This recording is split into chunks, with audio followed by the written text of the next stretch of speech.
நான் அரசியல் பேசுகிறேன்னு மட்டும் தயவு செய்து யாராவது எண்ணிடாதீங்க. கொஞ்சம் அரசியல் தேவை, நம்முடைய மக்களுக்கு கொஞ்சம் தெளிவு தேவை. முட்டாளாக உட்காந்துக்கிட்டு கர்த்தர் பார்த்துக்குவார் பிரதர், ஓட்டு போட போக மாட்டேன். கர்த்தர் அன்னைக்கு தாங்க பிரியாணி ஆக்கி சாப்பிட்டு முடங்கி கிடப்பேன். தங்குவார அக்க போகிறாங்க பாரு. உனக்கு அப்புறம் சர்ச்சு கிடைக்காது, ஆராதிக்க இடம் கிடைக்காது, உன் வீட்டுக்குள்ளே நீ குடும்ப ஜெபம் பண்ண முடியாது. ஜெபிக்கவும் செய்யணும், உன் கடமையையும் நிறைவேற்றணும். கேட்டிங்களா? 200 சீட்டில் தோற்று போனவங்க 50 பேராம் வடநாட்டில். 2000 சீட்டில் தோற்று போனவங்க 100 பேர், 140 பேராம். நீ போய் ஓட்டு போட்டிருந்தீங்கன்னா இந்த தெளிவு இன்னும் மக்களுக்கு வர மாட்டேங்குது. எப்படி வந்துச்சு, எப்படி மிஸ் பண்ணாங்கன்னு கேட்குறாங்க. அறிவில்லை கேட்குறதுக்கு. நீ ஓட்டு போட்டு கேட்கணும்.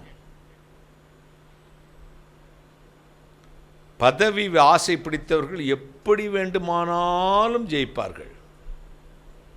மக்களுக்காக சேவை செய்யணும்னு தான் சுயநலம் இல்லாமல் நிற்பான். மக்கள் ஓட்டு போட்டுருவாங்க நம்பிக்கையோடு காத்திருப்பான். இவங்க ஓட்டு போட மாட்டாங்க. காசு கொடுத்துட்டாங்க சார், அதனால் அங்கே தான் போடுவேன். காசு கொடுத்தா நம்முடைய பிள்ளைகளை யாருக்காக கொடுத்துருவோமா? காசு கொடுத்தா மானத்தை விற்றுருவோமா? ஓட்டு என்கிறது உங்களுடைய உரிமை. பெண்ணுக்கும் ஆணுக்கும் கற்பு மாதிரி அது. ஓட்டு என்பது உரிமை, பெண்ணுக்கும் ஆணுக்கும் அது என்னது? கற்பு போன்றது. அதை இழந்துடாதீங்க. பாருங்கள், என்ன ஒரு அபத்தம்னா, நாம் காசு கொடுத்து வாங்குகிற பேப்பர், மக்களுடைய காசு 2 ரூபாயோ 1 ரூபாயோ 5 ரூபாயோ நாம் கொடுத்து வாங்குகிற பேப்பர் நடுநிலையாக இல்லை. அதுதான் அதை விட கொடூரம். கருத்து கணிப்பெல்லாம் சொல்கிறாங்கங்க, தாறுமாறாக சொல்கிறாங்க. அப்போ இவங்களுக்கு அன்னைக்கு ஒரு நாள் தான் காசு கிடைக்கும். ஆயுசு முழுதும் காசுக்கு வாங்கி கொடுத்து வாங்குறது யார்? நாம். நான் சொல்கிறேன், உண்மையிலே சொல்கிறேன், இப்படிப்பட்ட பத்திரிகைகள், இப்படிப்பட்ட மீடியாக்களை ஜனங்கள் புறக்கணிக்கணும், புறக்கணிச்சிடணும். அவ்வளவு பெரிய முட்டாளா நாம்? கேட்குறவன் கேணையனாக இருந்தால் கேப்பையிலையும் நெய் வெடிதும்பாங்களாம். கேட்குறவன் கேணையில் இருந்தால் கேப்பையிலையும் நெய் வெடியுது அப்படிம்பாங்களாம். அப்போ மக்கள், இந்தியா மக்கள் அவ்வளவு கேணையர்களா? அவ்வளவு முட்டாள்களா? மற்றவங்க அரசியல்வாதிகள் பொய் சொல்லுவாங்க, அது உண்மை, அதில் மாற்றுக்கிறது. பத்திரிகை என்பது மக்களுக்கானது, நடுநிலையானது. அந்த பத்திரிகைகள், ஊடகங்கள் எவ்வளோ பெரிய பொய்யை சொல்கிறாங்கன்னா, இனிமேல் அந்த பத்திரிகைகள் என்ன சொன்னாலும் நம்பக்கூடாது. அந்த ஊடகங்கள் என்ன சொன்னாலும் புறக்கணிக்கணுன்றேன். அப்படிப்பட்ட பத்திரிகைகளை வாங்கக்கூடாது, அப்படிப்பட்ட சேனல்களை பார்க்கக்கூடாது, புறக்கணிக்கணும். அரசியல்வாதிகளுக்கு யாருனாலும், எந்த கட்சினாலும் சரிங்க, நமக்கு ஆதரவான கட்சியோ இல்லையோ அதெல்லாம் பற்றி எனக்கு பேசலை. பத்திரிகை என்பது நடுநிலையாக இருக்கணும், அவ்வளோதான். நமக்கு ஆதரவாகவும் போட வேண்டாம், எதிராகவும் போட வேண்டாம், நடுநிலையாய் செய்தால் மதி. அது எனக்கு ரொம்ப மனசை பாதித்த விஷயம்.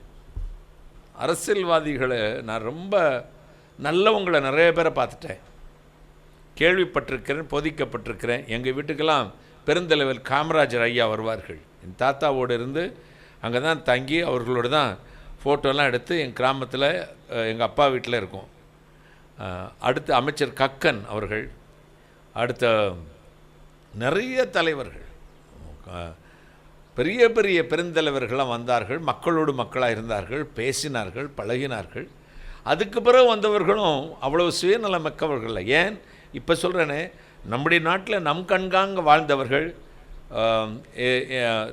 அனைத்து இந்திய அண்ணா திமுக தோற்றுவித்த எம்ஜி ராமச்சந்திரன் அவர்கள், ஐயா கருணாநிதியை சொல்லவே வேண்டாம். கொள்கையிலே நின்று கடைசி வரை வாழ்ந்து மரித்தவர் அவர் தான். ஒரு அல்லேலூயா. கொள்கைக்காகங்க, பதவிக்காக அவர் நிற்கவே இல்லை. கொள்கை, தான் பிடித்து கொண்ட கொள்கையில் மூச்சு இருக்கு வரை நின்றவர். தேசத்துக்கு 3 நாளாக ஜெபிச்சோம், ரிசல்ட் வந்துருச்சு, என்னென்னத்தை ஜெபிக்கணும்னு நினைக்காதீங்க, தொடர்ந்து ஜெபிங்க. ஜெபிக்க ஜெபிக்க ஜெபிக்கத்தான் ஒரு டயரில் போன காற்று 3 டயர், நான் பாக்கி உள்ள 3 டயர்களும் பஞ்சர் ஆகணும். ஆமென் சொல்லுங்கள். நம்ம எந்த கட்சிக்கும் ஆதரவு இல்லைங்க. எந்த கட்சிக்காரங்களும் வரணும்னு எனக்கு அந்த மாதிரி ஒரு ஒருதலை பட்சம் இல்லை. ஆனால் எல்லா மக்களையும் தன்னுடைய பிள்ளைகளைப் போல நேசிக்கிற ஒரு நல்ல தலைமை இந்தியாவில் வரணும். ஒரு அல்லேலூயா. நமக்கு பயம் இருக்கக்கூடாது. இந்தியாவில் வாழ்கிறதுக்கு இப்போ பயமாக இருக்குங்க. இந்தியாவில் வாழ்கிறது நமக்கு இப்போ பயமாக இருக்குது. என்ன நடக்குமோ, என்ன செய்வாங்களோ. நம்ம வீட்டுக்குள்ளே உட்காந்து நம்ம ஆராதிக்கிறது, நம்ம சாப்பிட்றது, நம்ம பேசுகிறது, நம்ம ஆண்டவரை பறைசாற்றுறது, நம்முடைய உணவு எல்லாத்தையும் ஒருத்தர் கண்ட்ரோல் வச்சுக்கிட்டா நமக்கு எப்படி இருக்கும்? எங்கள் அப்பன் பேர் பரமசிவன், அப்படி சொல்லக்கூடாது. நீ பரமசிவன் உங்கள் அப்பன்னு சொல்லாத. உங்கள் அப்பன் பேரை என்னது சுரேஷ்னு சொல்லுன்னா எப்படி இருக்கும்? ஏற்றுக்குவியா? பக்கத்து வீட்டு அண்ணாச்சி பேரை சொல்லு அப்படின்னா எங்கள் அம்மாவை களங்கப்படுத்துகிற மாதிரி ஆகிடாது? ஏன் இஷ்டம், எனக்கு தெரியும் எங்கள் அப்பன் யாருங்கிறது. எனக்கு பிடிக்கிறது சாம்பார்னா சாம்பார் தான் என்னால் சாப்பிட முடியும். நீ பாம்பு சூப்பு சாப்பிடுன்னா எப்படி? அவன் பாம்பு சூப்பு சாப்பிட்றவன்ட்ட கொரியனில் போய் நீ சாப்பிடாத அப்படின்னா அங்கேருந்து ஒரு ஜாமான் அங்கே வராது. எல்ஜி எல்ஜி எல்ஜின்னு போடுறீங்கல்ல, சாம்சங் ஒன்றும் இந்த நாட்டுக்குள்ளே வராது. அவங்களுடைய தனிப்பட்ட சுதந்திரம். நம்ம ஆராதிப்பது ஆண்டவர் நமக்கு கொடுத்த சுதந்திரம்.